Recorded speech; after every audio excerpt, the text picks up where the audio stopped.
Well, we're here in Caldwell, over by the Falls Market here on 10th Avenue.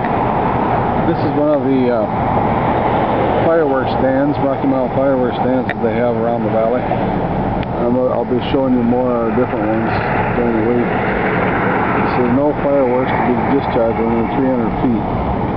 They set up all these fireworks stands across the valley, and well, across most of Idaho here, and they have laws against fireworks being set off in some places, but they sell lots of fireworks.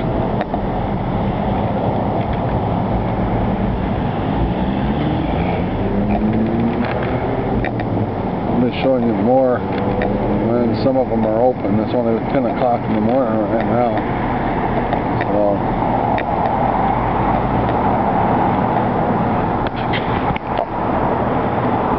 there you go, from Falls Market over here in Nampa by Mr. Lee's restaurant.